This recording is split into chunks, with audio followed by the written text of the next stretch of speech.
And hello everyone, welcome back to another Let's Play. This is Myrokos, and I will be continuing to play the Post-ARR Final Fantasy XIV quest line.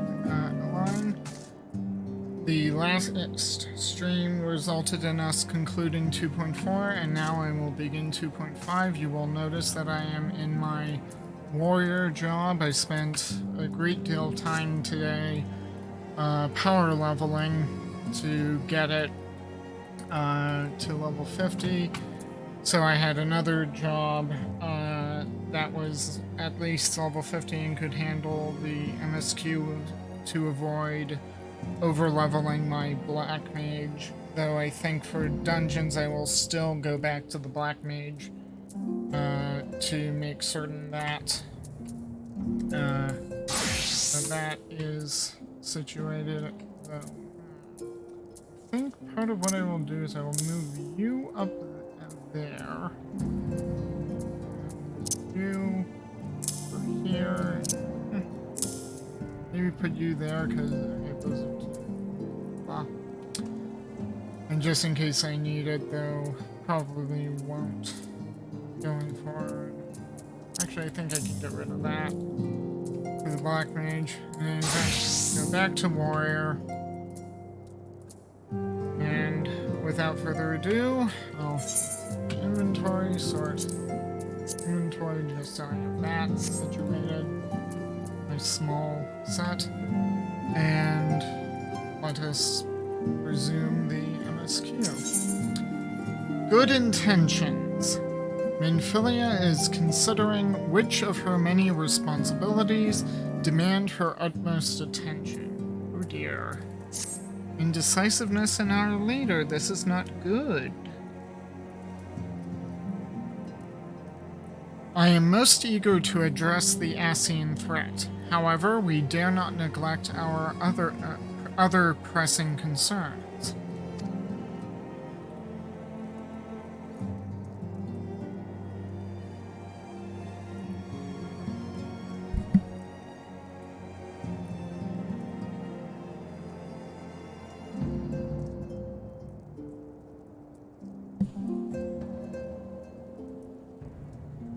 We both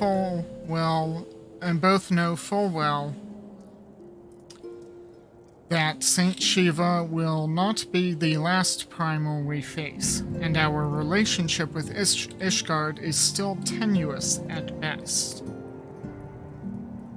To think that the resolution of the primal threat was once the sole priority of the Scions of the Seventh Dawn. Some days I wonder if it was wise for us to take on so many other responsibilities. Lest you forget, antecedent, the Scions need not shoulder the burden alone. Were not the Crystal Braves established for this very reason?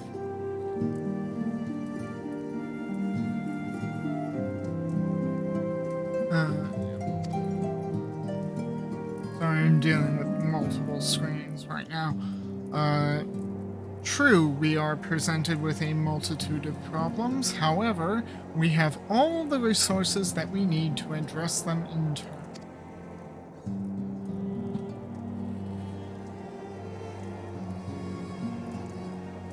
Myrokos, in particular, is ever a steady hand, who I trust will continue to support the Braves. Yeah, sure. Even though I'm not certain what to do with them.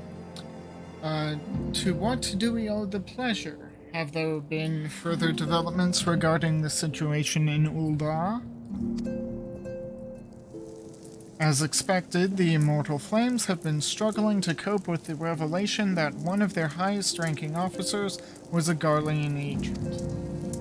Suffice it to say, Teleji and his monetarist ilk have wasted no time in attempting to turn the situation to their advantage. Coupled with ongoing unrest, the Flames are finding themselves hard-pressed. Plainly, General Robon needs our help, and I will direct the Braves to offer what support they can. If I am to stay abreast of the latest developments and issue effective orders, however, I cannot afford to waste time traveling back and forth. And so, for the foreseeable future, I think it would be for the best if I were to remain in Ul'dah, unless you have an objection. None whatsoever. We have matters here well in hand. Minfilia's research is proceeding as planned. So she tells me, though I am not familiar with the details. Urianger is poring over his tomes at the Waking Sands, and the others are contributing in their own way. Alas, the key problem, how to form an ethereal blade at will, remains unresolved. Nevertheless, it is only a matter of time. Myrokos. While we focus on that task, mayhap you could assist Alphino and his braves with theirs. If I must, it would do much to restore faith in the immortal flames if the Warrior of Light was seen working on their behalf. I am an immortal flame, just to be clear. But whatever. I'm sure it'll have the same effect. Never forget that your esteemed status allows you to act in ways that those more tightly bound to organizations and nations cannot. As ever, I implore you to do so. Yeah, sure. Not that your response was ever in doubt, but I humbly thank you once more for aiding our cause. Now then, there are preparations I must attend to before my departure, such as receiving Riel's latest report. He has proven to be quite skilled at gathering information others wish kept secret, hence why I placed him under my direct command and ordered him to investigate the Ul'dah riots. When you are finished here, join me outside. Depending on what he has to say, I may soon have a favor to ask. If there are any developments on our front, I shall inform you at once in the usual fashion. Pray return to the Rising Stones. Yep.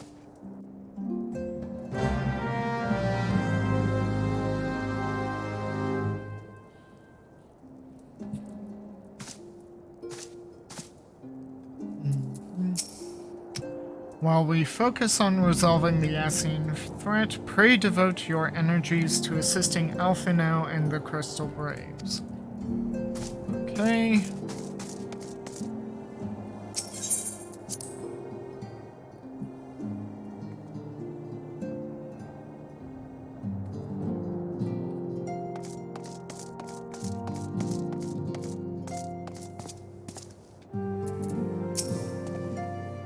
Looks like people have moved places again. Yep. Is everything in order, Myrokos? Are you ready to attend us? No, I gotta talk to everyone.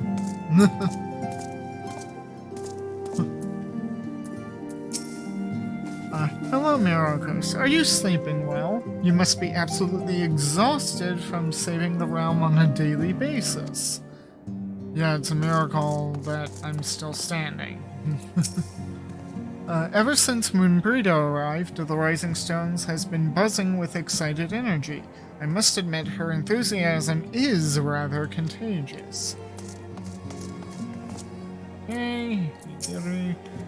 I am unfamiliar with the dishes of the lands to the north. Perhaps once Minfilia has concluded her current research, she might deign to share me her culinary knowledge. Given how busy the Scions are and that almost all of them are from Charlene or from Charlene culture, I don't think she can expect much info on that regard. Minfilia has charged us with acquiring some rather esoteric manuscripts, but I am afraid the task is proving to be nigh impossible. When the City of Learning was abandoned, a great many tomes were scattered and lost. how smoothly our research might proceed were we able to peruse the archives of yesteryear. Okay. When one is in need of precious commodities, it helps to have friends in the right places. Fortunately, I am well acquainted with the charming daughter of a successful Oldan import merchant. Okay.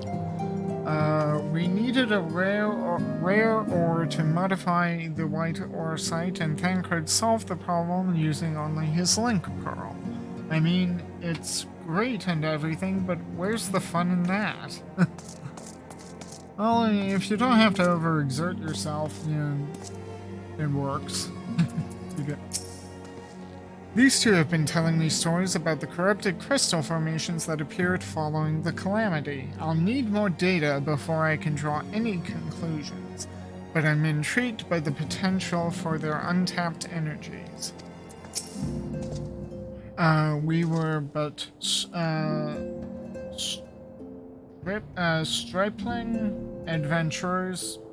I'm not sure how to pronounce that word. Stripling adventurers. The night we saw fire rain from the sky, and a pillar of light scorched the heavens. What a sight that was, eh, Coltone? Hori and I were in eastern Thanalan when the colossal shards of Dalamud pierced the ground. We stood witness to the subsequent explosion of ether and watched dumbfounded as the swirling energy solidified into the twisted crystal structures that we now know so well. Huh. Okay. So they were there to witness the calamity, whereas everyone else here either wasn't there, or well, everybody was there, but most of them were praying, I think, at the time. So okay, we've spoken with everyone. Now we can get on with it.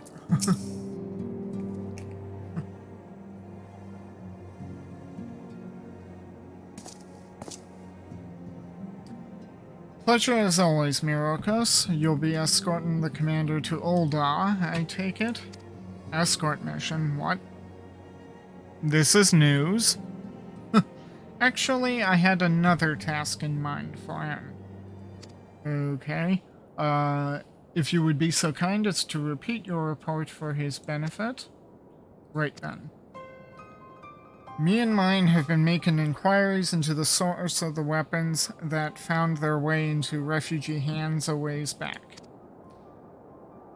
So happens we caught wind of something promising, a rather large purchase of sharp and pointy things by a black marketeer holed up near Highbridge.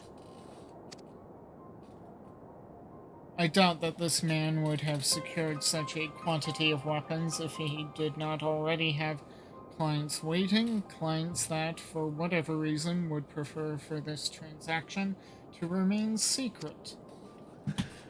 Brings to mind that merchant what caught an arrow while talking to Myrokos, don't it? Generous fellow he was, doling out swords and spears to the downtrodden and disgruntled. Which isn't to say that these clients have the same mischief in mind, but if you wants to be sure, might be prudent to intervene before they collect their goods, savvy? Uh-huh.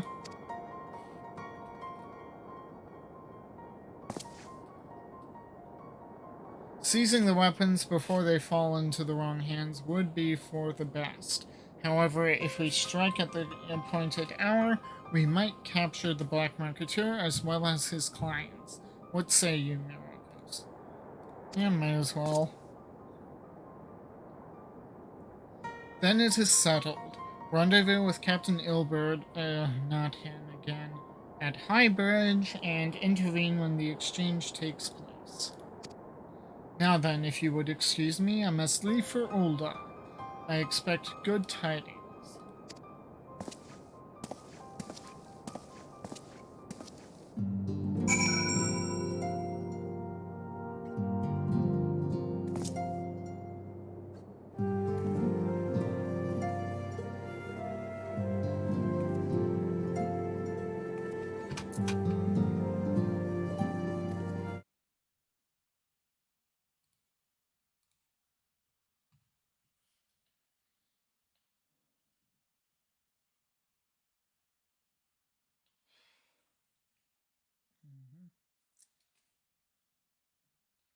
Okay, so now...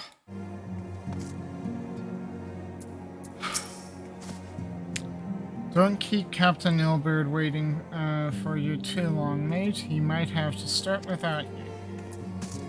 I have a feeling he's already started. And he's pretty impatient. And boisterous. Boot.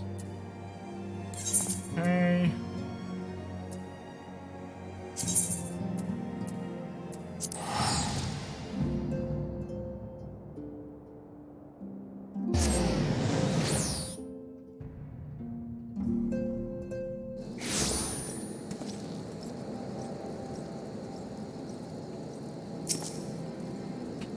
In case you're wondering, I had to pause there for a moment. I think I had a setting for this is a rerun when it's not. This is current on, so whoops. In the meantime, off we go.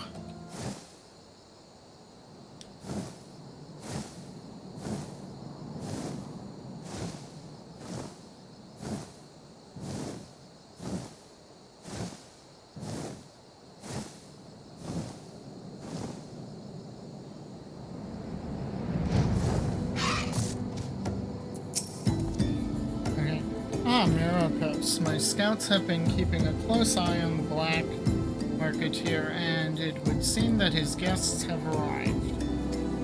It would seem that he has hired more than a few men to stand guard. Common thugs of no consequence, but they nevertheless pose a threat. Even so, I feel compelled to apologize. This is far beneath a man of your standing, and Commander Leveilleur needn't have dispatched you hither. Did powerful men ever have need of loyal, able-bodied friends? Having found one in you, 'tis only natural that he would come to rely upon you without hesitation. Right. Bait and switch. Ilbird is eager to bring the black marketeer and his clients to justice. Now then, we should make for the burning wall without delay and secure those weapons. The first unit will ensure that the clients do not escape with me. Okay.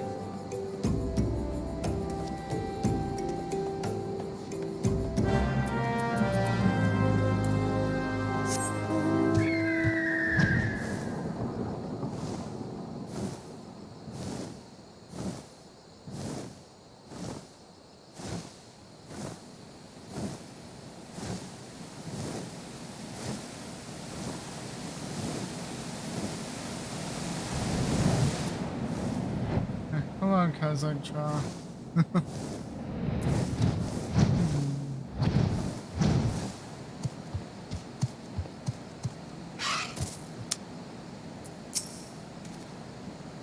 I spy the one man, but there are sure to be others. I have a plan. While you approach the sentry and create a distraction, my men and I will slip past and catch the black marketeer unawares. Once you've disposed of the thugs, wait for us outside the tunnel entrance. Any questions? Then let us be off. Good luck, my friend.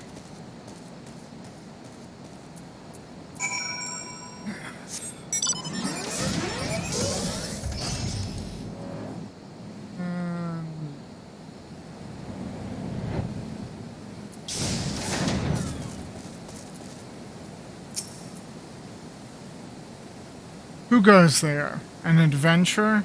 Damned fool, you should never have come here.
curious how this is the spot, but no one's here. I don't understand. What's this all about?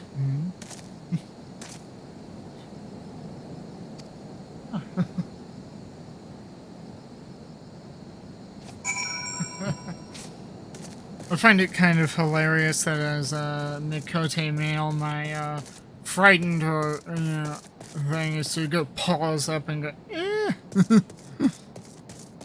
Uh-oh.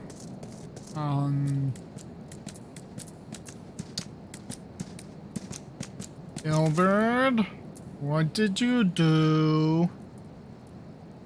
What did he do? He did something. This is a little too suspicious.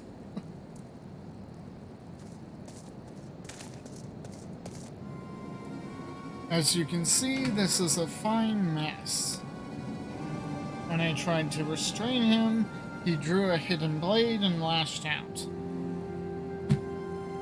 Then why was he the one that seemed to be screaming? Because it didn't sound like it was Ilbert who was screaming. But before I could disarm him, one of his subordinates panicked, and this is the result. Really? Where is this subordinate? Why is he not apprehended? How foolish of me to underestimate the bastard, and to bring an inexperienced recruit. Commander Levier will be most disappointed. Damn it all. A golden opportunity wasted. As for the citizens, though we know not how, they slipped past our perimeter. At present, the first is currently tracking a party of Dusklights sellswords. We suspect maybe them. Would that we could have enlisted the aid of the Immortal Flames or the Brass Blades. Alas, we're here to aid them. They're in no position to aid us.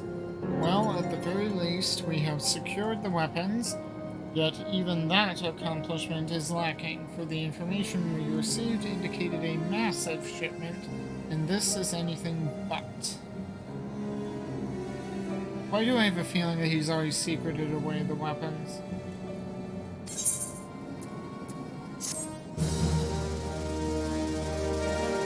And did you just call me an inexperienced recruit? Where is this other recruit?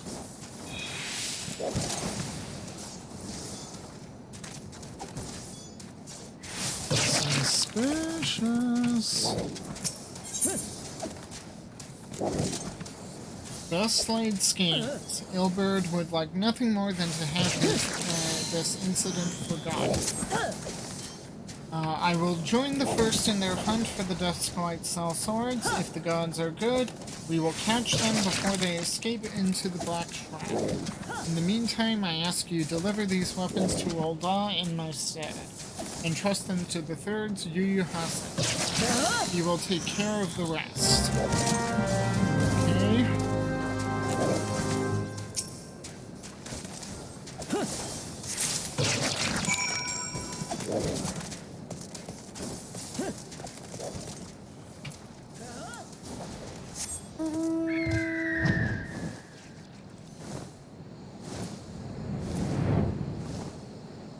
I'm not buying Ilbert's. He there's some other guy stuck him with a shiv. Yeah, who else but Ilbert was in there when we got there? That is too weird for words.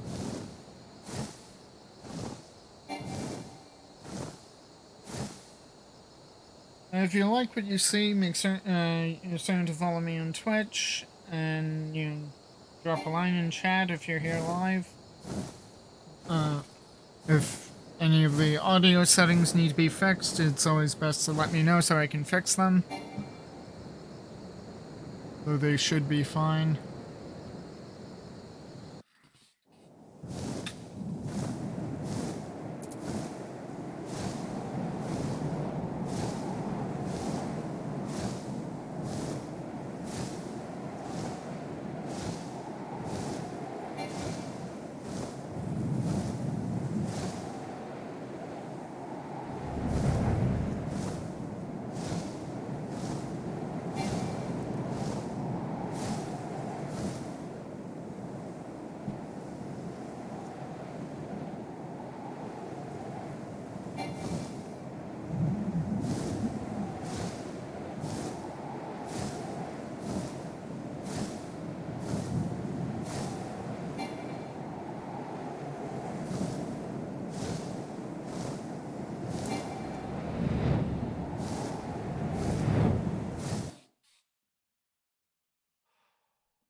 Or subsidiary.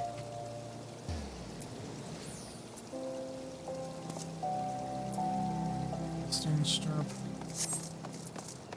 What is it on him? Hey dear. What is it? Wanna jump? Jump, jump.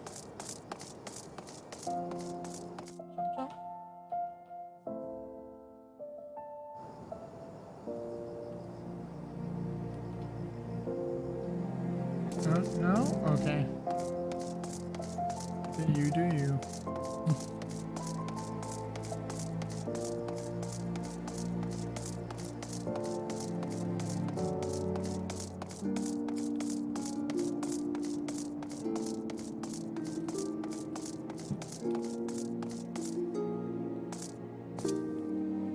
Hey, Willard. Did you hear, my friend? I've received my first official assignment as a full-fledged member of the Crystal Braves. Well, it's good to hear. Though since you were a founding member, that's a little odd, but whatever. Why Myrokos? This is a surprise. Resh wished for me to thank you for helping us to rescue her from Castrom's Sentry. How fortunate that we could meet again so soon. Ah, the Warrior of Light, ever reliable friend to the Crystal Braves, you have my deepest thanks for your assistance in Kurthus. Now, what brings you to us this day? Yeah, there's this Ilbird wanted me to give you this crate.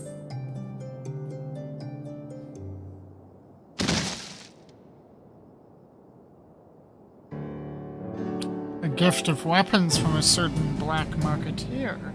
Courtesy of Captain Ilbird, you say? Understood.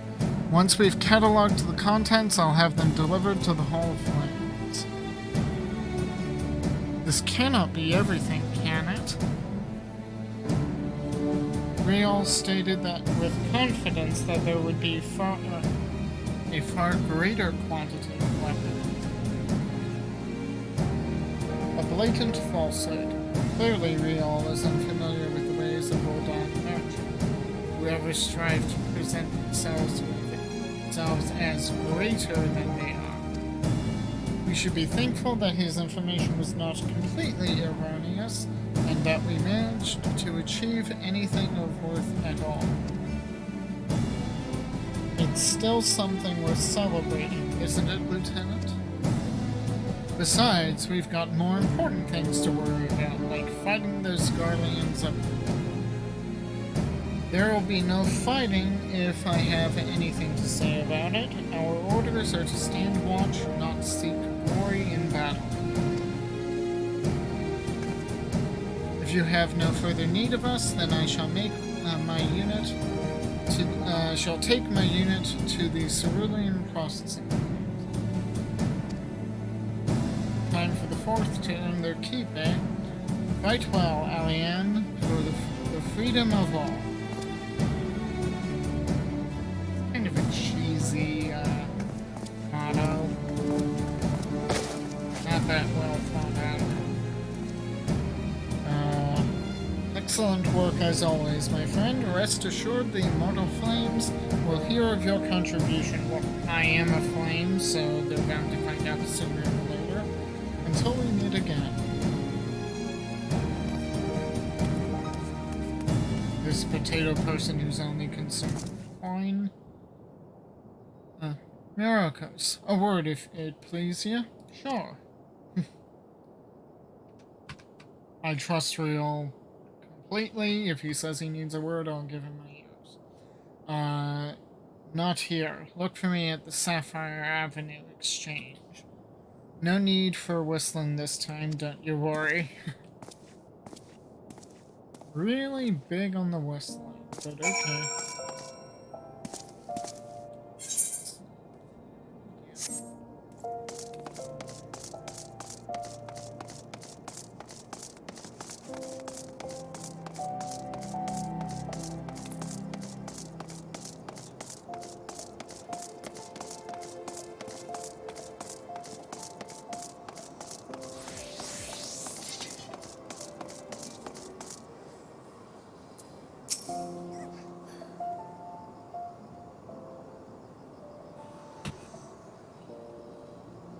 Thanks for indulging me request.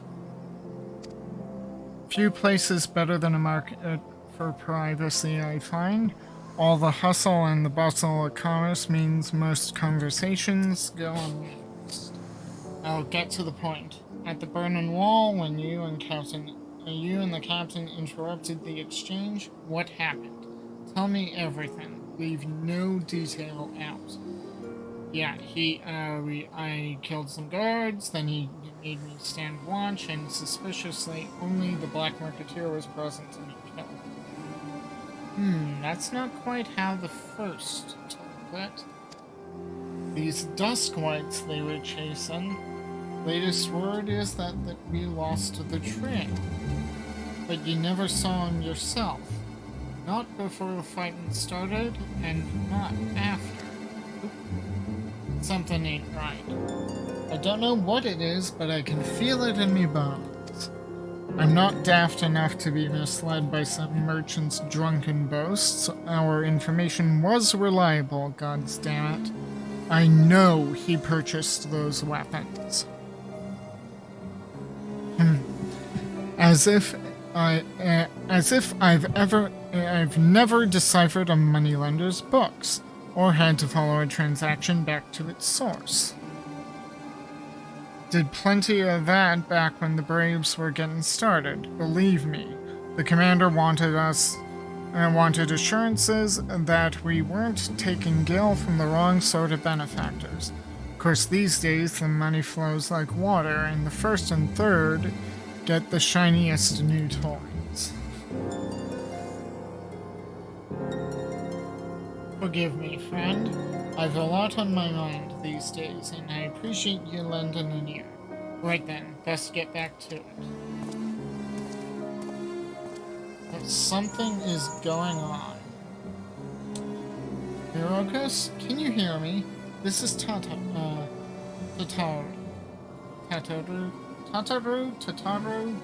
which is it? Your presence is urgently requested at the Rising Stones. Please come and see me as soon as you are able. Pray return. Never fails.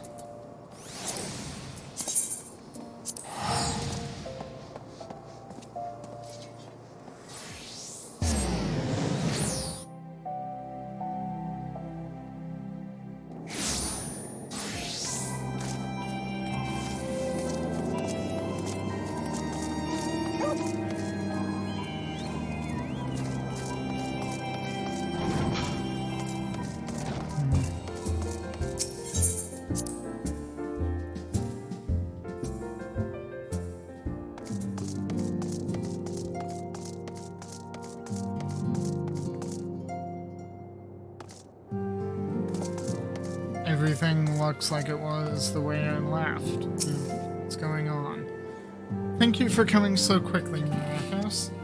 We've a guest from Ishgard who wishes to speak with you. A most, determined lady by all indications. Lady? Oh my! We have a guest. Lucia. The Rising Chorus. Tataru seems eager to escort you to the Solar.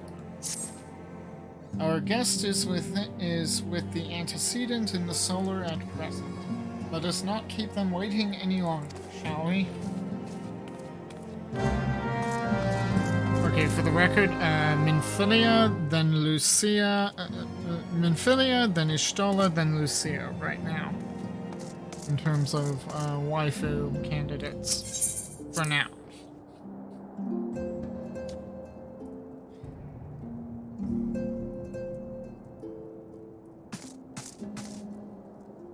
Yep, Lucia's here. At this point, it would be more unnerving if she spoke plainly. Unexpected tidings from the north. Born by the Lord Commander's second. What manner of wind bloweth this day? Good of you to join us. We have much to discuss. That is one damn good set of glam right there. That is a good armor set, to be fair. Say what you will about the Ishgardians, but they do not skimp on the armor smithing. This is no time for idle chatter. But how am I supposed to know what's going on in the room if I don't do idle chatter?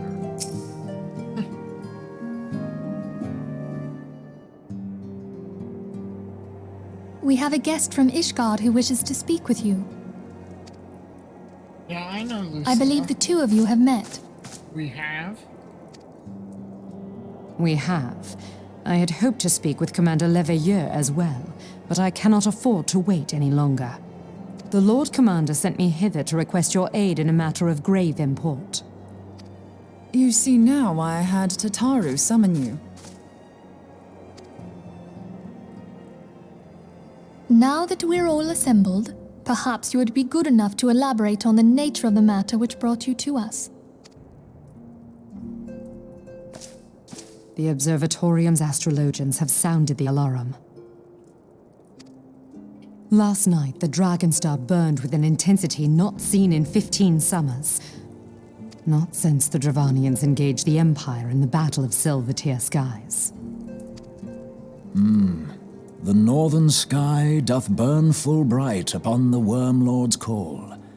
The red behemoth beckoneth, and flame consumeth all. The old Curthan rhyme, aye. The brightening of the Dragonstar is said to accompany the roar of a great worm. The astrologians believe that it was Midgard Soma himself who cried out on this occasion. After an absence of centuries, the King of Kings did return to lead his kind against the might of Garlemald. Only to fall in his duel with the Agrius, proud flagship of the Garlean fleet. Devoid of life, his corpse remaineth entwined about the Magitech monstrosity even unto this day. Urianger has the right of it.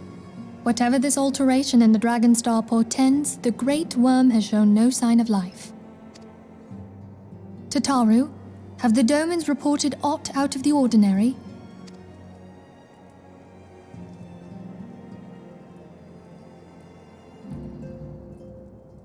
Correct me if I'm wrong, but if Midgard Soma had roared, wouldn't we have heard it here in Revenant's Toll? Roar is but a figure of speech. Dravanians can communicate in ways beyond our ken. It is for this very reason that we are forced to look for signs in the heavens. We cannot say with any confidence that a great worm roared at all, much less that it was Midgard Soma. Only by directly examining the Keeper of the Lake can we be certain. However, it will take too long to gain the Holy See's approval to dispatch the Temple Knights. Therefore, Sir Emric would entrust this task to you. Do you accept? Sure. We knew you would not disappoint us. Now, if you would excuse me, I must return and assist the Lord Commander. We have precious little time to prepare. To prepare for what, pray tell? When a great worm roars, his brethren cannot choose but answer. We prepare for battle.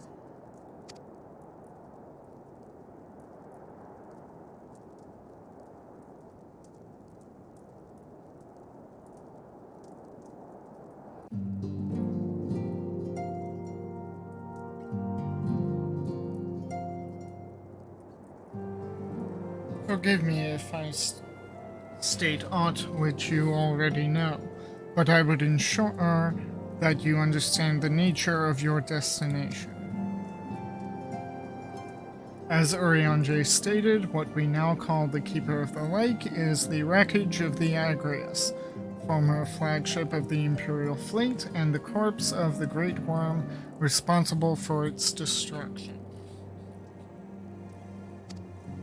15 years ago, as the next step in his campaign to subjugate Eorzea, Gaius van Balzar attempted to seize control of Mordana.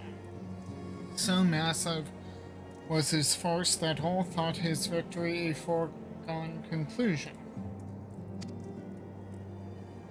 But an unlikely ally came to Eorzea's aid that day, Midgard Zorma, legendary guardian of Silvertear Falls, burst forth from beneath the waters of the lake and led a host of dragons against the Garlean airships overhead.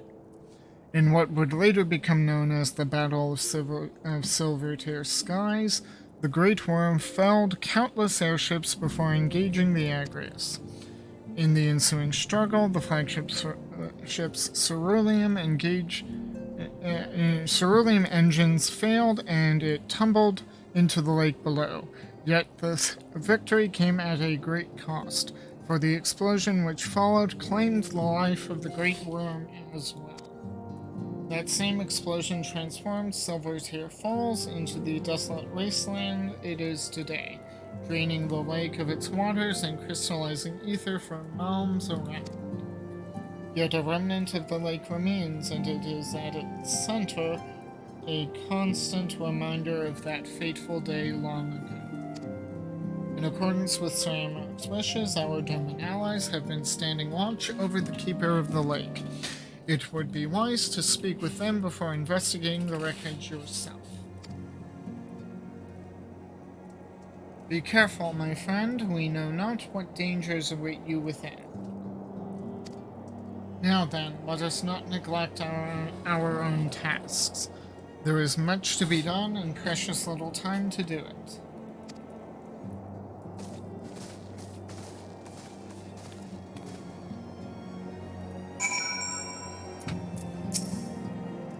Midgard Zorma was once worshipped as the guardian deity of Silvertear Falls, yet there he has lain for 15 years.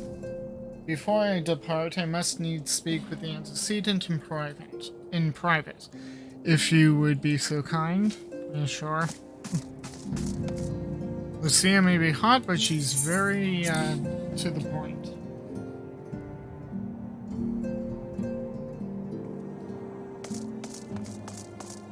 Okay, speak with the dumb and watch and more done.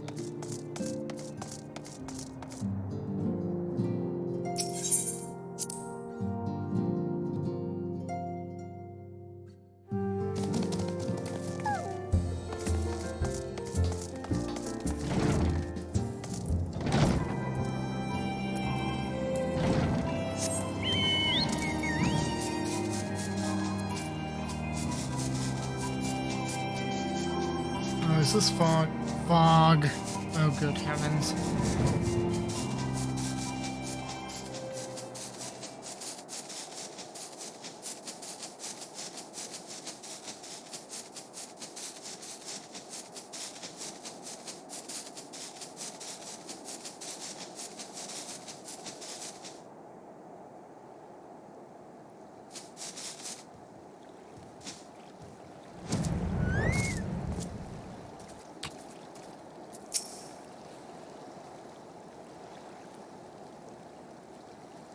You're in luck, sir. I was about to send word to Revenant's Toll about the Garleans. Of late, I have seen small airships, likely from Castrum Sentry, come and go from the Keeper of the Lake. Though I cannot say for certain at this distance, I believe they may be salvaging something from within the wreck. I'm surprised you could see anything with all the fog, but okay. The Castrum supply lines have been cut for some time, and I'd wager they're desperately in need of spare parts and other equipment.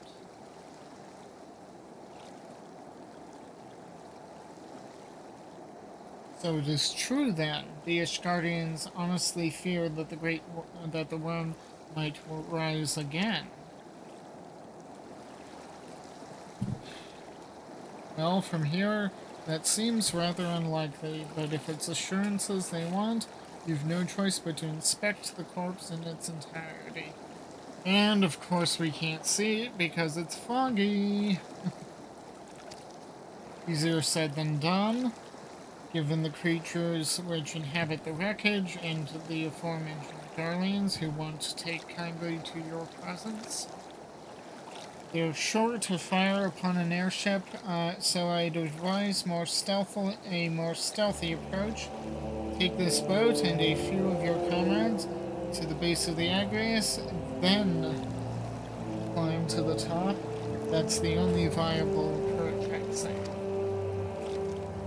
All the one advantage of the fog is they shouldn't be able to see us coming, though they might hear paddles in the water.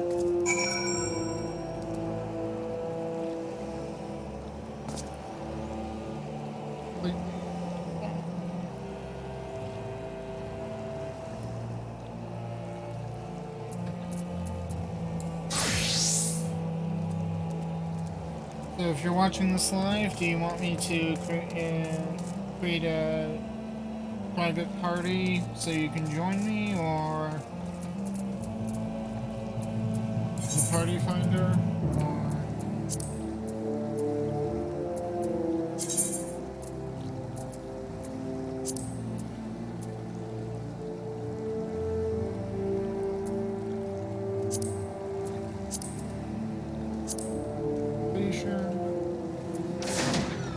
private party 2211.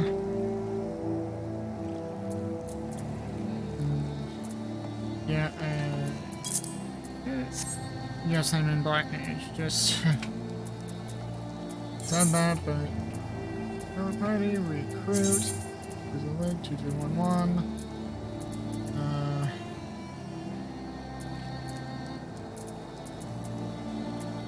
Just basic as is.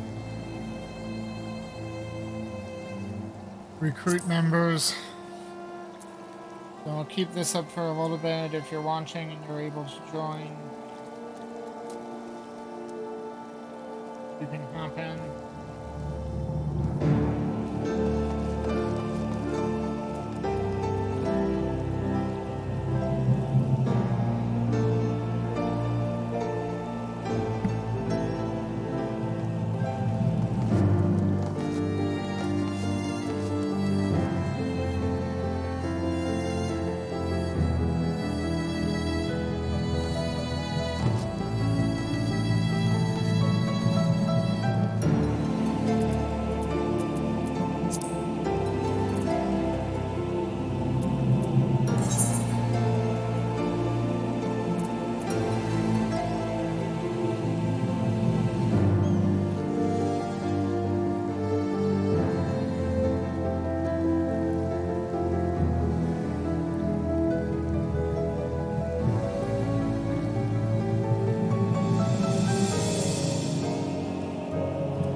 Okay, I think since nobody seems to be coming, I'll just queue normal way.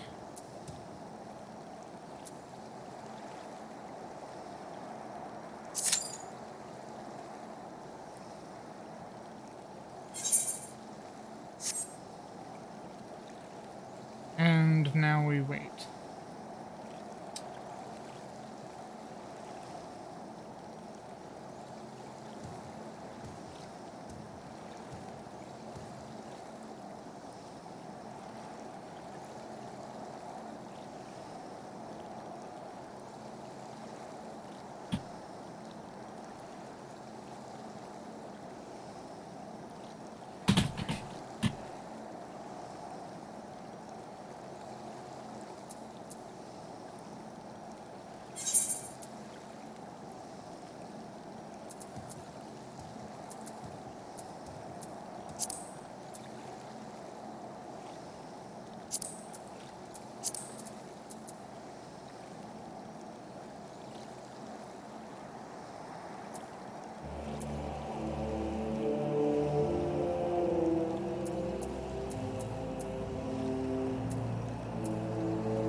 keep that there.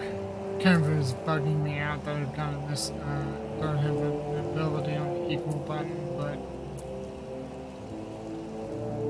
having Blizzard 2 and Fire 2 together makes sense, and then I've got Fire 3 and Blizzard 3 there. Yeah. And then relatively close to 2 and 3 and 4, I have the W&E Swiftcast.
it, but I can always sell it. I'm afraid this time to get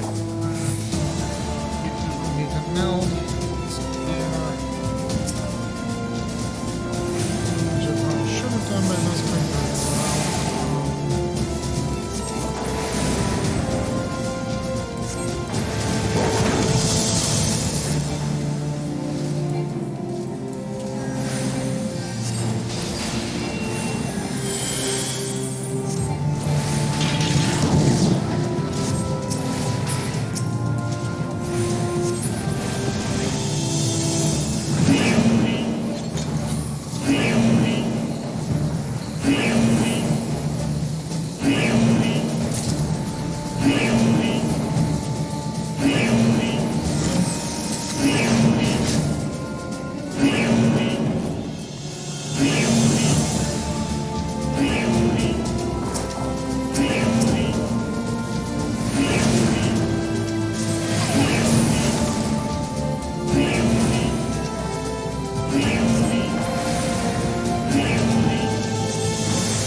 breath now upon my bones, and waketh me from slumber sweet.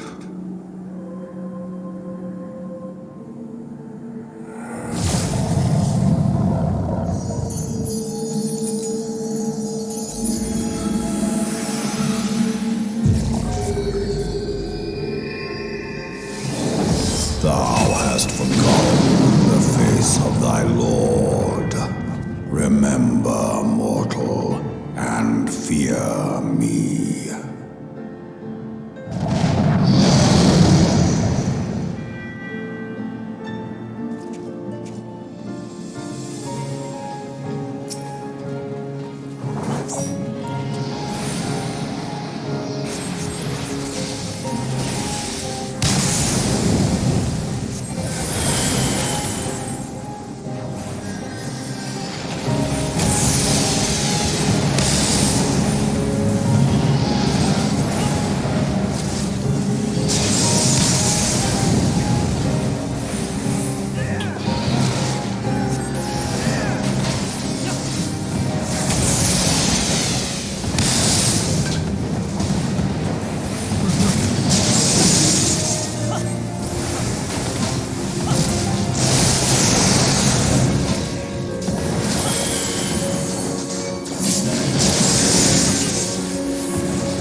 hast thou earned a moment's reprieve.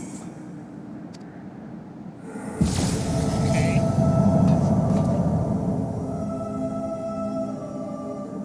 Speak, mortal, and I shall listen.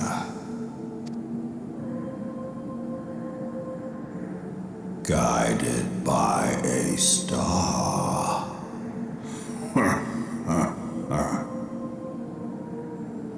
My people have heard the song. Ishgard shall burn. Well, that's not good. Sons must answer for their father's misdeeds. Why? How is that even? We do not forget. We do not forgive.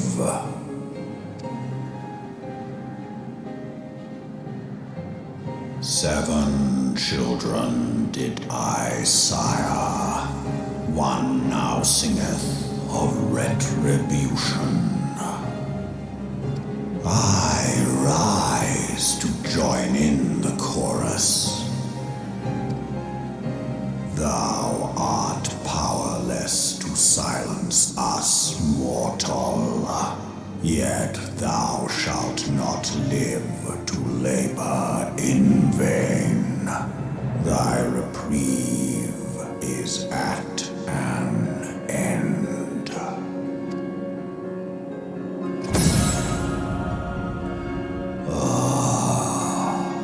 Trickery is thy shield. This frail, ignoble creature is not gifted, but chosen. Hearken to me, Hydaelyn. I remember, and I consent. What does he want?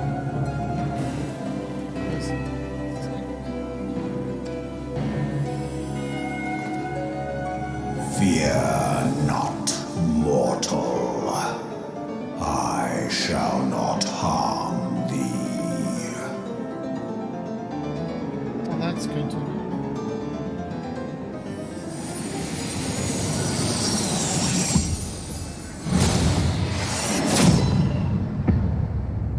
Are you sure it's not harming?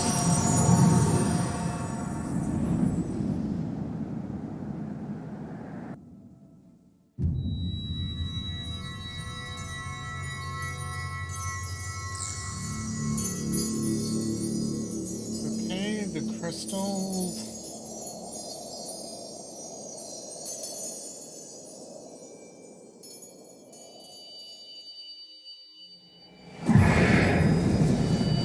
What?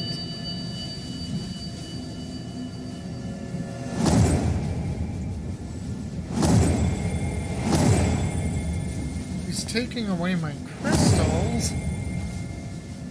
But I worked hard to get those.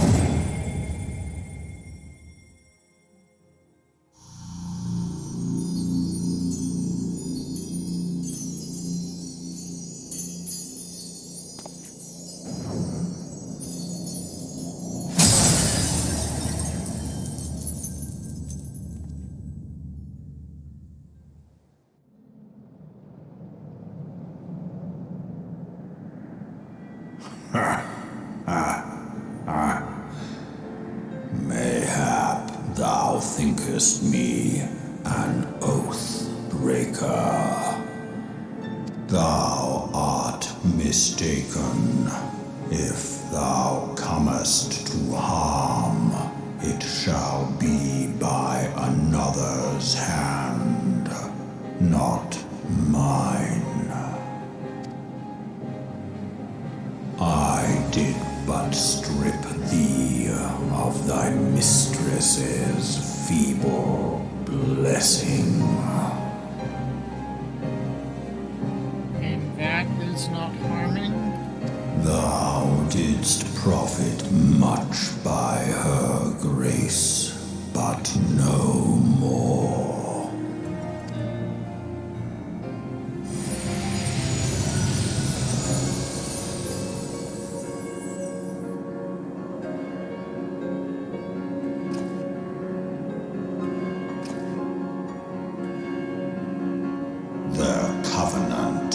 binds me to thee. I shall watch, listen, and wait. Okay. Fight and struggle, if it be thy will.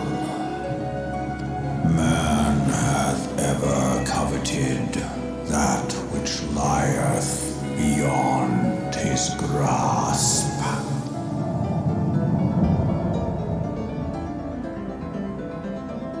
I drink of her body, and thence doth mine own find new life. When it hath grown whole, the loyal and penitent shall rejoice. The dragon song heraldeth our beginning and an end.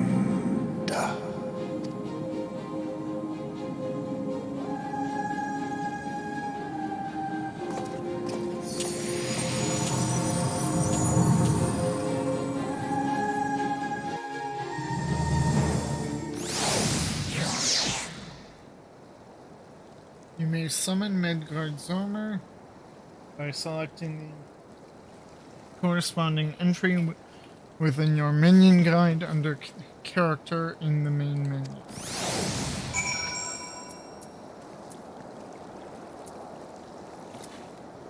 Okay.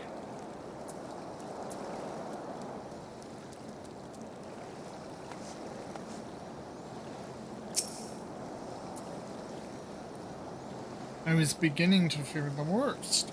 Were those explosions I saw? Yep.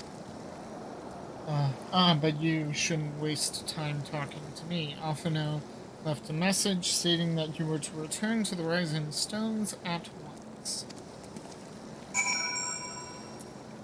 Okay. Minion guide.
Have you spoken with Commander Livier yet? No, I just got back. He has been pacing again. Oh dear. You know what? Let him wear a hole. Pay for it in 12 save me. Is it coming? What should we do? Oh, he's not. Yeah, he's not.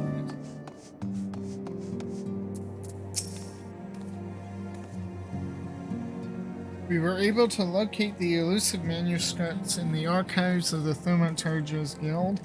I had not spoken much with the new guild master, but thankfully they were quite willing to accommodate us in our search. Though it may seem tedious when compared with the smiting of terrible foes, poring over crumbling scrolls is one of a scion's most important duties. Without the illumination of knowledge, we but vainly flail at specters in the dark.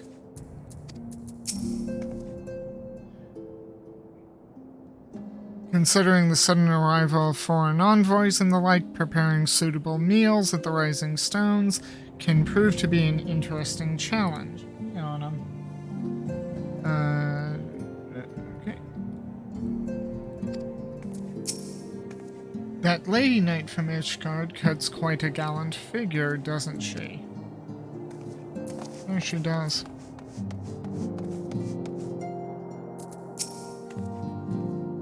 I traveled to Ul'dah to meet with Thancred's friend, the one who promised us that rare ore, and she began cursing me with words I've only ever heard out of the mouths of pirates. I still have no idea what she was angry about. In hindsight, mayhaps sending a lady in my stead was not the wisest decision. Pray ignore my ramblings. Oh dear. I'm pushing ahead with my research as quickly as I dare. The next time you face an Ascian, I would have you fight with the proper weapon in hand. I must confess the relationship between those crystal formations and the destruction of the Ascians quite escapes me. Professor Lambertian, oh no, not him, the Ether Crystal Quest, oh no, has published a thorough study on corrupted crystals and their properties. I highly recommend you procure yourself a copy of his work. Yeah, I don't need to. I already went through it. I basically helped him compile that research with no credit given.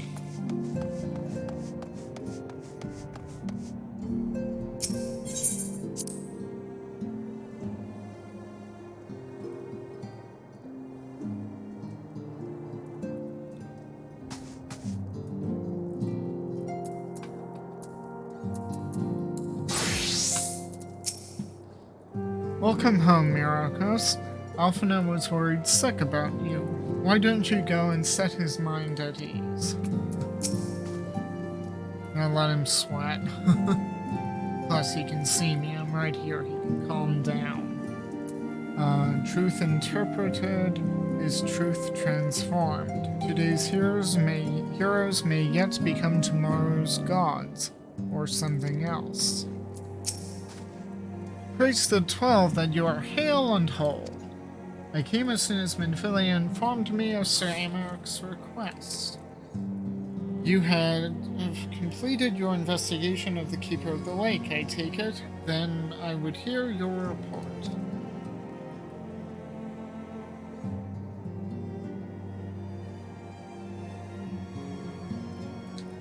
You conversed with Midgard Zormer. I swear, were anyone else to make such a claim, I would regard it with considerable skepticism. Are we to understand that the Wormlord did not perish and has in sooth lain dormant these past 15 years? Yeah, that's what I said. Less a resurrection and more a rejuvenation, for he who dwelleth in eternity, years passing as moments. Though his words were ambiguous at times, one statement left little room for interpretation. My people have heard this song, Ishgard shall burn. Clearly, an attack is imminent. We must share this information with Sir Amaric immediately. However, we dare not divulge your conversation with Midgard Zormer in its entirety. For your own protection and for the sake of our tenuous relations with Ishgard, the truth cannot leave this room. Yeah, I have a feeling we're going to get involved in the Dragon Song War. As for how we shall present our revelation to Sir Amaric's emissary, you may leave that to me. Pray remain here for now.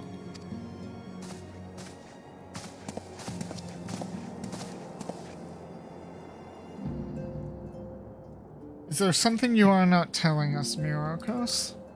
You seem different somehow. It's almost as if you are missing something. Something important. Yeah, I am. 12 for Fend. Midgard-Zorma strip you of the blessing of light? Are you alright? How do you feel? Same as ever. I see. It is a relief to hear that you are otherwise unharmed. It beggars belief that any could possess the power to deprive you of her blessing. Midgard-Zorma made mention of a covenant, did he not? He did? One of the ancient myths regarding Silvertear Falls states that when the waters came into existence, so too did the Great Worm. Ulthik and Nymea, brothers Time and sister Fate, decreed that Midgard-Zorma ever watch over the source, from which all water and magic was said to flow. I wonder, what if this was the covenant of which he spoke, and 'twas not the gods with whom he treated, but Hydaelyn herself?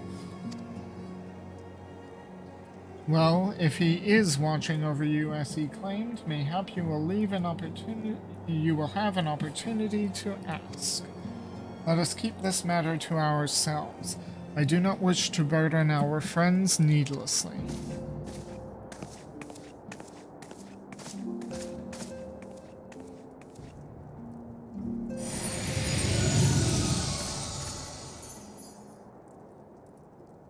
Art thou a pawn, or master of thy fate?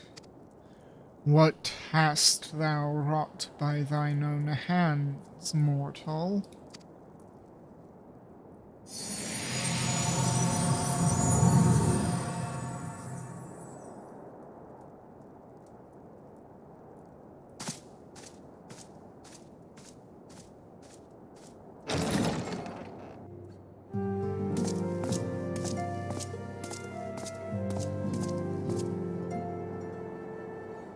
My friend, I can scarce believe it. You confronted the Wormlord and lived to tell the tale.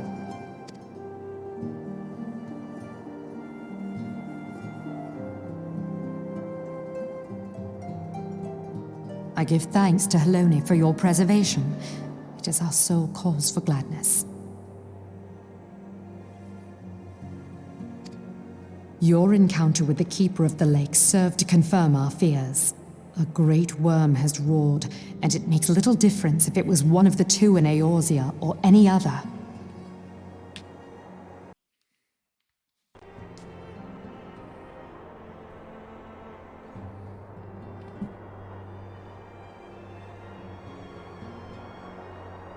The Dravanians are coming. I am told that Ishgard has magical defenses against Dravanian attack, though I am not privy to their exact nature. Will they be enough to repel a massive force? Ishgard has weathered countless assaults over centuries. This will be no different. And now that you have confirmed the threat, none can ignore the Lord Commander's calls for the wards to be strengthened. I dare not presume to speak for him, but I expect the Lord Commander would sing your praises. I must away, but we shall meet again soon. See you around.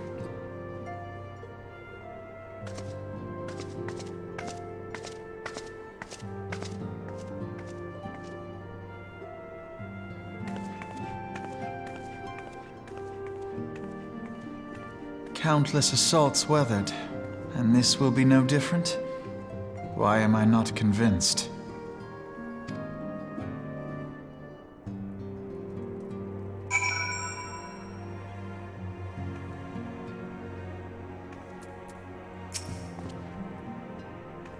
The Ishgardians have warred with the Dravanians for centuries, nay, nearly 1,000 years. And in all that time, not once have their enemies breached their defenses and entered the city proper. Yet, regardless of how strong these magical wards may be, I nevertheless fear that the Ishgardians are underestimating the gravity of the situation. Though it was not Midgard-Zormr who roared, a call to arms by one of the first brood cannot be ignored. Until such time as they choose to request our aid, however, we can do naught but observe this situation at a distance, and pray that our fears are unfounded.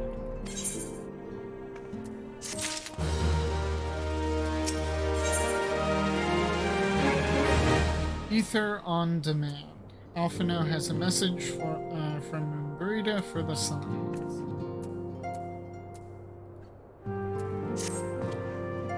Ere I forget, I believe Myrokos has requested a gathering of the signs. I assume there has been some progress concerning our efforts to combat the Ascians. Pray inform her that our business with the Ishgardians is concluded for the moment. I shall be along once I've completed my communications with the Crystal Braves.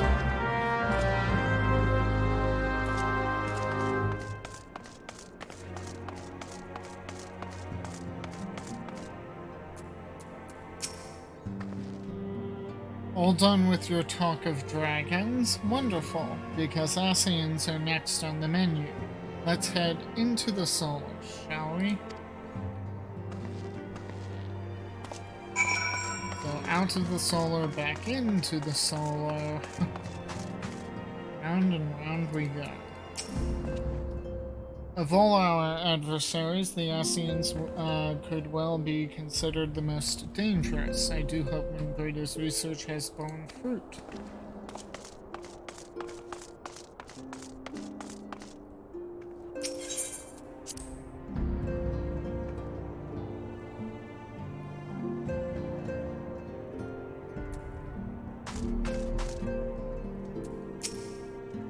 I've summoned everyone to the solar. 'Twould seem Myrokos has something exciting to share with us. Hey, what is it?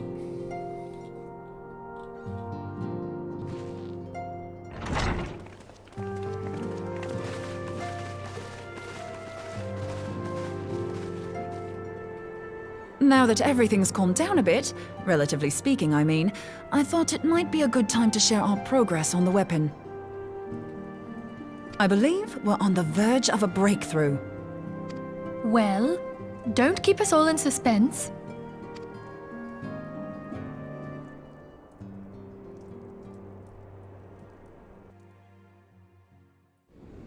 Just in case anyone's forgotten, let's start by reviewing what we already know. So, an Ascian is an immortal because its soul doesn't return to the ethereal realm when its host is defeated. Instead, it flees to the place that lies between our world and the void.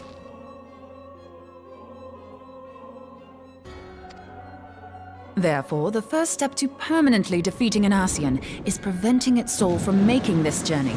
And if you recall, when we last gathered here, I had verified that white auracite has adequate capacity to entrap the beings, albeit only briefly.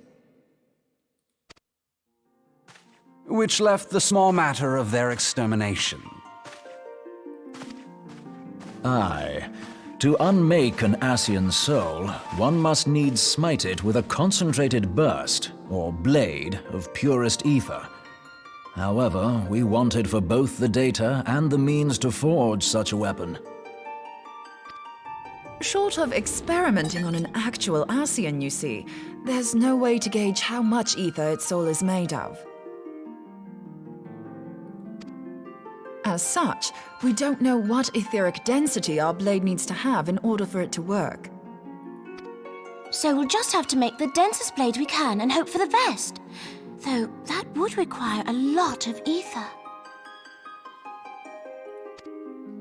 Hang on a minute! Why didn't we think of this before? White auracite can hold an absolute heap of ether, can't it? Please tell me you're joking. God's sakes, Ida. I feel as though I'm reliving the same scene over and over with you. How many times do you need to be told that white auracite cannot store ether for long periods? Being intangible matter, ether is given to dispersion. Only in its crystallized form is it a stable source of energy. I will test you later on this, so see to it you do not forget. Right, yes. It's all coming back to me. So our hopes rest on good old crystals again, do they? While they are certainly reliable, they leave something to be desired in the area of portability. Indeed. I am reminded of the quantity of corrupted crystals required to thwart Leviathan, and the extraordinary lengths to which the Lamentsons went to transport them. What if it should prove that a similar quantity was needed to destroy an Ascian's soul? Or still more? I do not envy the poor sod who has to lug all of that around, on the off chance that an Ascian appears. That's the very problem we set out to solve. And I reckon we've found the answer. If it isn't practical to lug around the ether we need, we'll just have to draw upon another source. And the only viable source is the land.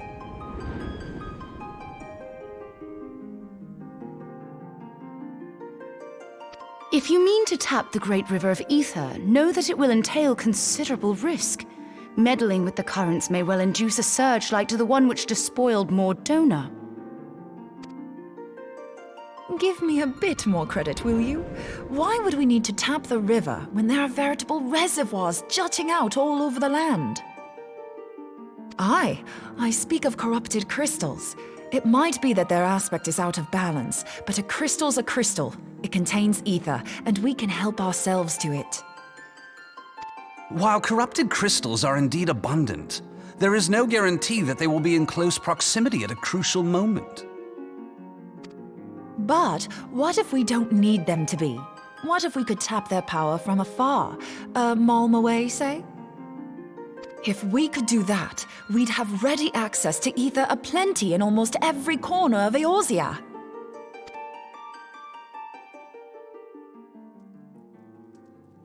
I've yet to put my theories to the proof, but I've got a good feeling about this.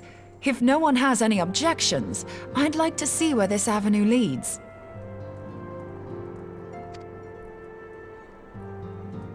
If you think it worth your while, you have my blessing. But tell us, what are your theories? I, for one, am most eager to understand the process, however vaguely. I thought you might say that, but no one wants to listen to boring old theories all day, do they? I know I don't. So with your permission, I'd like to try something a bit more hands-on. I've already built an etheric siphon especially for this purpose, and I've been meaning to try it out. Thing is, the profusion of corrupted crystals in Mordona makes it something of a high-risk testing ground. If anything goes awry with the siphon, it would be better if it didn't happen within spitting distance of quite so much ether. Ideally, I need an isolated specimen. Does anyone know where I can find one?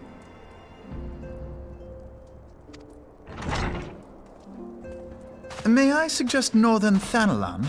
There you will find corrupted crystals of middling size, standing a reasonable distance apart. Ideal for your needs, I should have thought. Oh, and if you do elect to visit the place, I should be much obliged if you would assist me in another matter while you are in the area. Has something happened? Movement has been observed at Castrum Meridianum. During Operation Archon, the Alliance dealt the stronghold a heavy blow. Its facilities were extensively damaged, and its garrison reduced to a fraction of its former strength.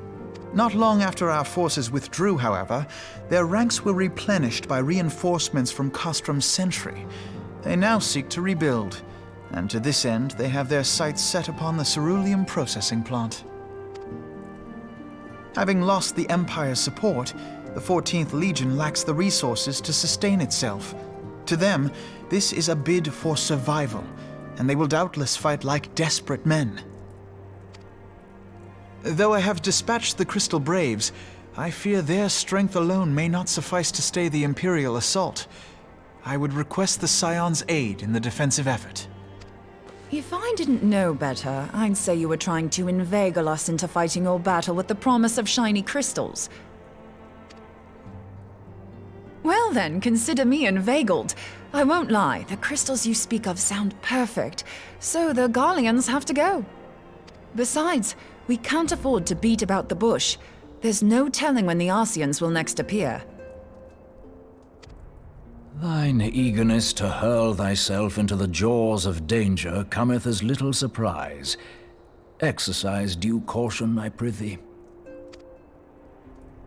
Though you have become a crystal brave, you are yet a scion, Alphino. We could hardly refuse you.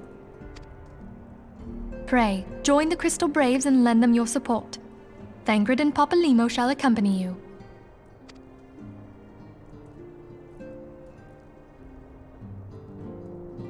Ida and Yashtola, in the meantime I would have you assist Moonbreeder. Scout out the crystal clusters, that the testing may commence as soon as the Garlean threat has been eliminated. If it please you, I shall continue mine own experiments on white aurosite. Thank you, Arianger. Everyone, pray see to your preparations and depart as soon as you are able. Go well, and be safe.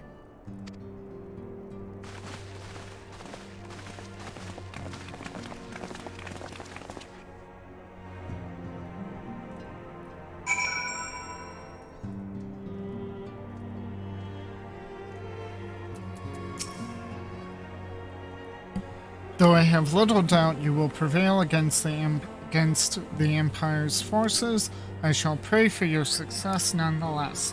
Our very future may depend upon Moonbreeder being free to pursue her experiments. Okay. So off to Northern Thanalan.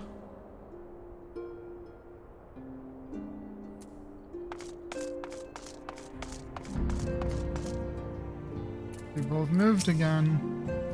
For a small organization, we certainly chew through a prodigious amount of foodstuffs. Perhaps I should put a lock on the larder door. I'm surprised you didn't do that already. We do seem to be running low on provisions. I believe an excursion to the marketplace is in order.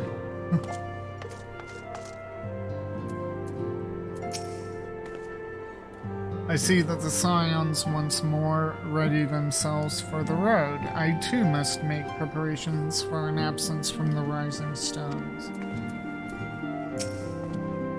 Hori was most eager to join you on the front lines of battle, but as fate would have it, the antecedent had other plans for our talents. It seems you have barely arrived before you must once more plunge into the fray. Duty is an unforgiving mistress, eh? Though the tasks we tackle are not like to be as realm-shaking, Coltana and I must also heed her call. Yeah. Alright, what's next? It would seem that events have once more conspired to rob us of rest and recuperation. Though I would wish it otherwise, I must ask that you head straight away to the processing plant. The Fourth have already deployed to the area and await the arrival of the Scions. Wilred will brief you on the developing situation.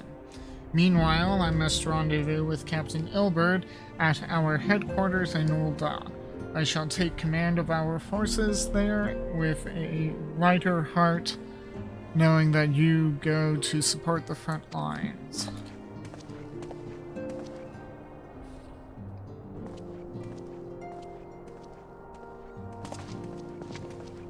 Your duties take you to Northern Thanalan, do they not?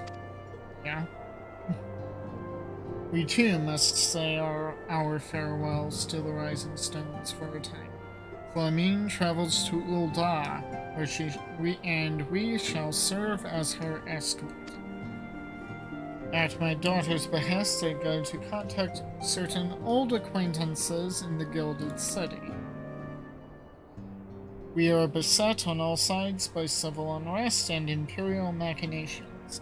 Threatened by primals and troubled by dragons, we need all the allies we can muster. Many of my friends hold positions of power, you see, and it is my hope that they can be convinced to aid the Scion's cause. If past events have taught us anything, then we know that Eorzea must present a united front, or we shall fall. how extraordinary that my little Acilia is involved in such far-reaching affairs. I am proud that I might now stand at her side, not only as a mother, but as a colleague. A colleague with influential connections, but I fear that Ul'dah has become a place of danger even for one so familiar with her streets. Ah, woe betide the blackguard that so much as glares in your direction, my lord.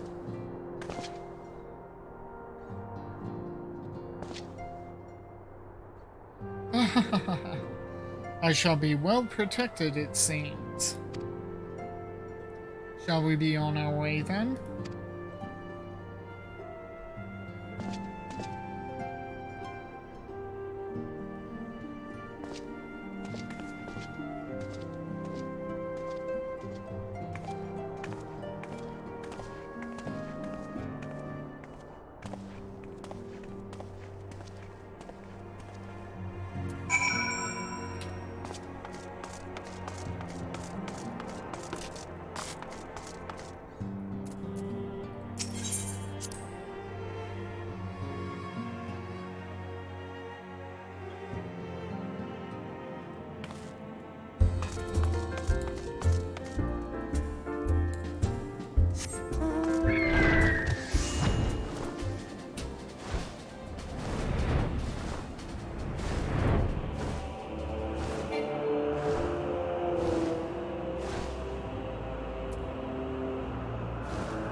Hello, Well-Read.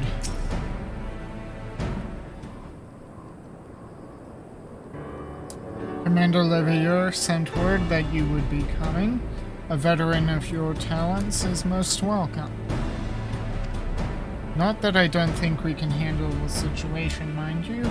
I've learned a trick or two since that disaster with the Emalja. Well, that's good to hear. But returning to the task at hand.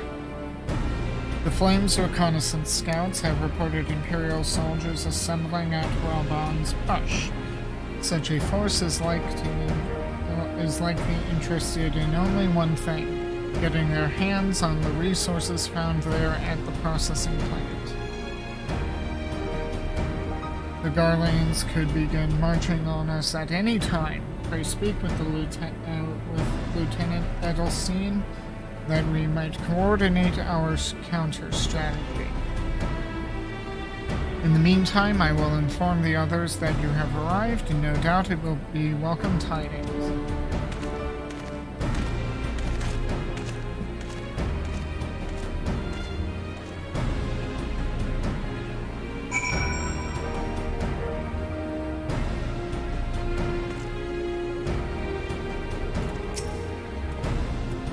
Sergeant Tia, my soldiers yet tell tales of your deeds during Operation Archon.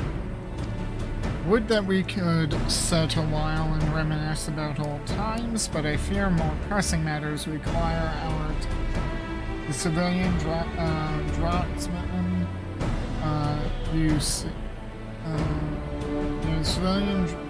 draftsmen you see have come across several highly suspicious crates within the boundaries of the processing plant.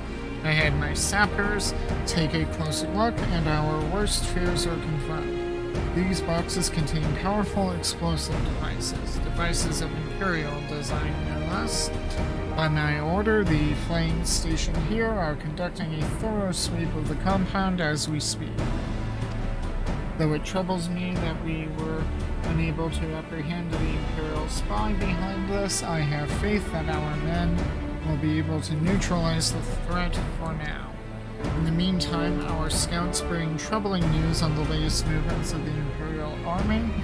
I would once again ask for your aid.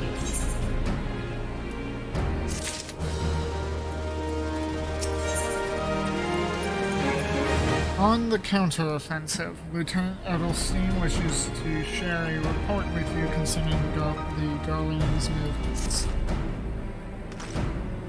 We've been keeping a close eye on that Garlean garrison, and it would seem the Imperials have finally begun to mobilize. According to the reconnaissance report that just came in, the squads seen leaving the castrum are too few in number to effectively take and hold our position. They will likely mount a swift assault and focus on the acquisition of resources. I have, of course, also shared this report with the Crystal Braves. They've decided to take to the field to meet this assault head-on. I have appraised your fellow scions of the situation, and am heartened to know that they will be joining the effort. Pray report to Lieutenant Alian, and lend your much welcome strength to the counter-offensive.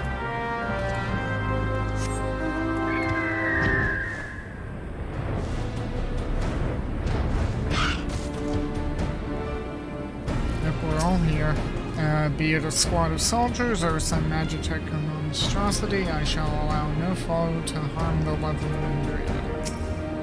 Considering the weapon she wields, I don't believe the lady is in need of additional protection.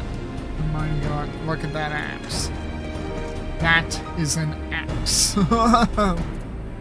So much better than mine. Isn't it a beauty? A lady merchant in Revenant's Toll simply gave it to me, said she was investing in the future or some such. What merchant? Don't tell me you got something better than I could from Rowena. Good heavens. Now that is an impressive piece of steel. Oh dear. Have you ever seen Moon swing her axe? Swipe, slice, cleave? There's really no stopping her. Good heavens.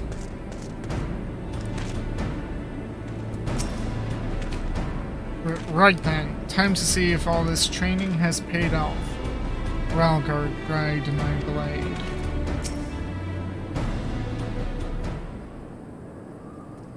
Glad to have you with us, Myrokos.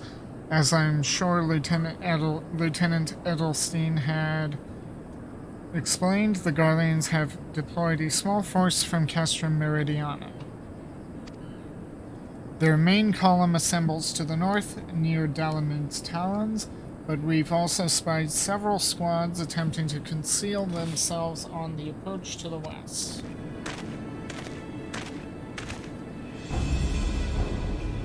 They wish you to rush forth and commit to battle with the main column, leaving the detached force free to raid the plant and pillage supplies. Not much of a strategy, but these are desperate men. Captain Ilhor.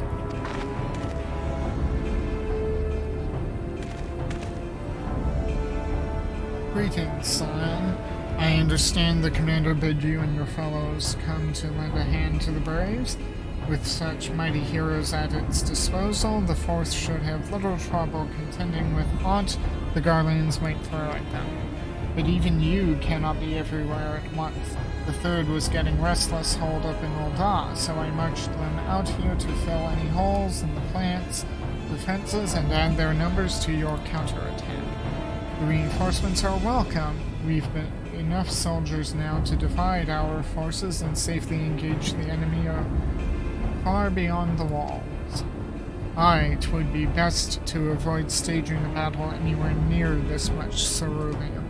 Let's take this fight to the Garleans. A wise course indeed. I shudder to think of the consequences should any of these storage tanks be exposed to fire.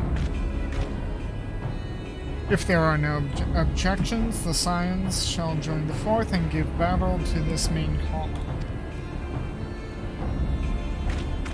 You're with the 3rd, then, Warrior of Light. Your job will be to intercept these squads hiding out in the west and prevent them from reaching the processing plant. Okay? When you're ready to proceed, report to Lieutenant Viyahase. His scouts should have a rough idea of where the Imperials have concealed themselves by now.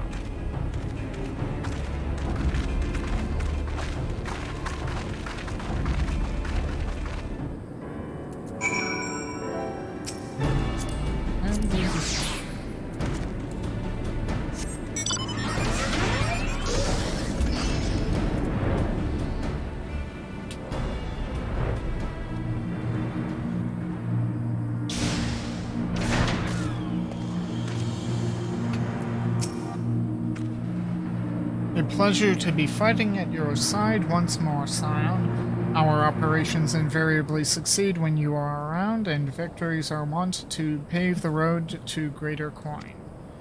Now this detached force we've been sent to eliminate has split into smaller squads, the better to conceal themselves within the terrain hereabouts. I imagine we'll need to split ourselves up as well to cover more ground and make sure we root out all the would-be raiders. And seeing as you're an army unto yourself, I've assigned you your own areas to scour clean of enemy soldiers. This will be a simple search and destroy. We'll rendezvous back here when the task is done. Happy hunting, Scion.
For people who are supposed to be fighting by my side, I seem to be off on my own a lot.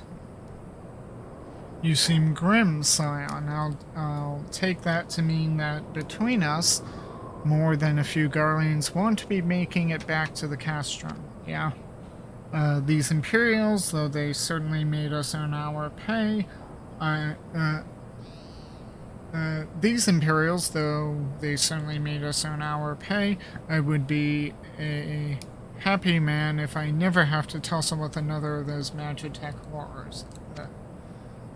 It is time we bid this war-torn land farewell. I will contact the 4th and let Lieutenant Aliam know the west is now clear. I would appreciate it if you would do this same when you report to Lieutenant Edelstein.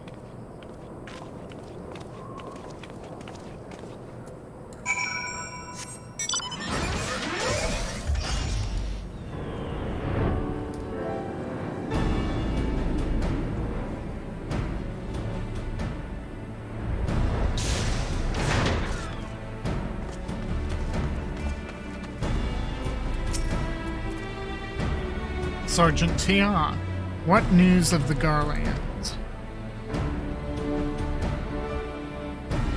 Their raiding parties are no more then?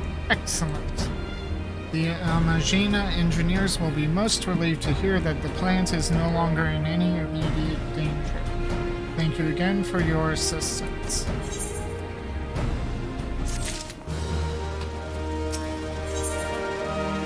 An uninvited ASEAN. Lieutenant Edelstein appears concerned for Mumbrida's well-being. You must be anxious for word of your fellows. Lieutenant Eliane has reported a sound victory over the main column and informs me that the Scions have already turned their attention to other duties. All but one, that is, a Rogadin lady with a large axe. It would appear she has chosen to remain at the site of the battle. I know not what task keeps her from returning to civilization, but northern Thanalan is no place to wander alone. Even for a capable sort such as her, I would certainly feel better about things if you could check in on her before you continue on your way. Okay, fine, though with that axe she can certainly take care of herself.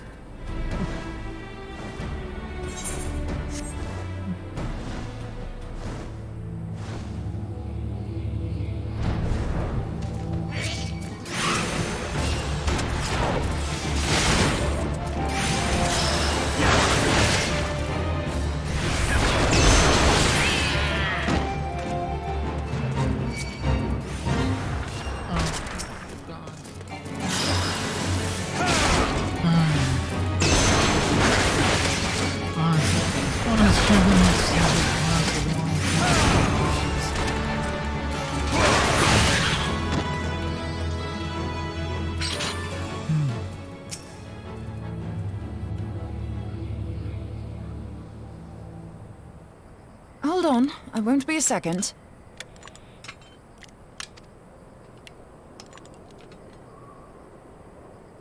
The beast seemed peckish, so I gave it a taste of my axe. Yeah, she can take care I know. of herself. As Urianger never tires of reminding me. An axe ill becometh the hand of a scholar. What can I say? I like axes. To hear my mother tell it, I came into this world holding one. And it's not as if it stopped me picking up a quill, is it?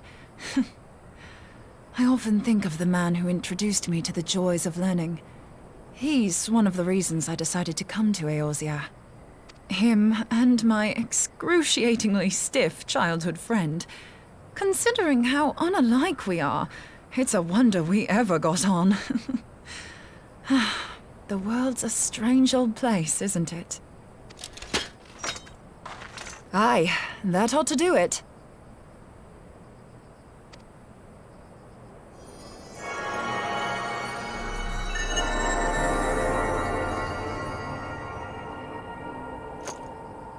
So far, so good. At these concentrations, it shouldn't matter too much if something goes awry. Just enough ether to make it interesting. Did you see that? The way the crystal glowed? The siphon works, I'm happy to say. With a few refinements, it should satisfy our appetite for ether, which just leaves the small matter of forging our blade. I'm not sure how to go about it just yet, but I swear to find a way. I'll put a blade in your hands if it's the last thing I do.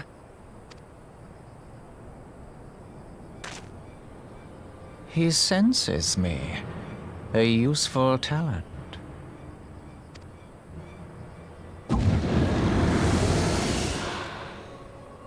Anasian, are they onto us? By your brand, I see you are an Archon of Sharlayan, keeper of knowledge, seeker of truth. Meddler. I don't know what the hell's you're saying, but I don't much like your tone.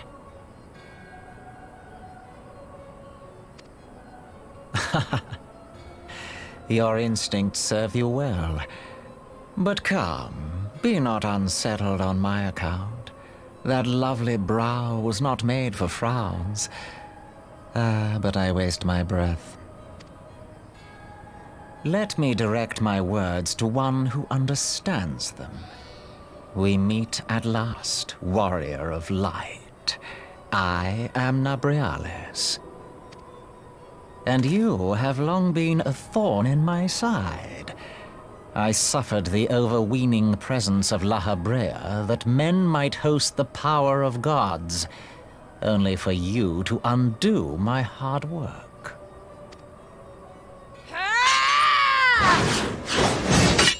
Oh, bugger. Do settle down. You must concede that I acted in self-defense. But what's this? I do not sense the blessing of light. Oh, dear.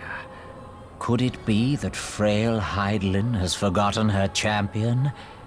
This I did not foresee. Shorn of light as you are no longer a threat.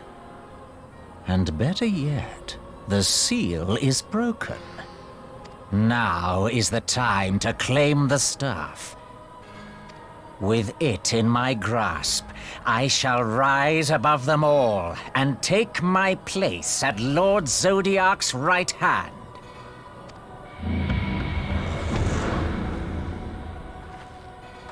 What did that bastard want with us? Nabriales, he calls himself. With charm like that, I'll bet he has maidens falling at his feet. Unconscious. But this staff... You say just talking about it had the bastard grinning like a brat on his name day. Must be quite a staff. Oh, gods. He means Tupsimati, Master Louisoir's staff. Minfilia's in danger. We have to get back to the Rising Stones.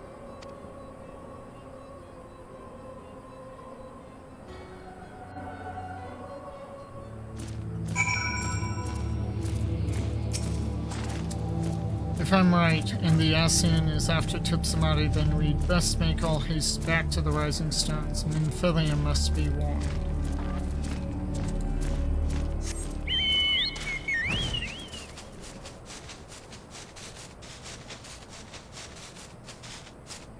Okay, and I think I will lose one of the seconds.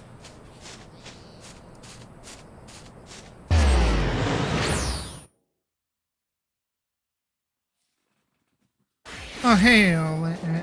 Hey, Eolin, how's it going? Yep. I'm at this part. What? Let's see, you're on Cactar, aren't you? Eolin?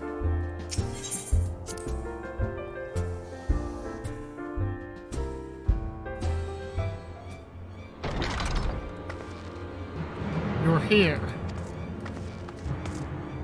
Master Louisoir's staff is kept in the solar, isn't it? Quickly now.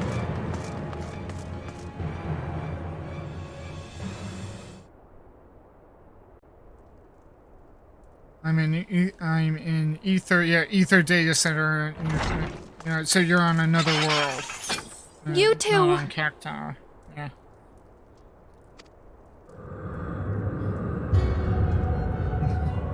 So, you were able to divine my intent. What now, warrior of light? Ah, but that name is no longer fitting. You have become decidedly dull, and quite incapable of barring my entry. What do you mean? You truly do not know? Then I suppose it is only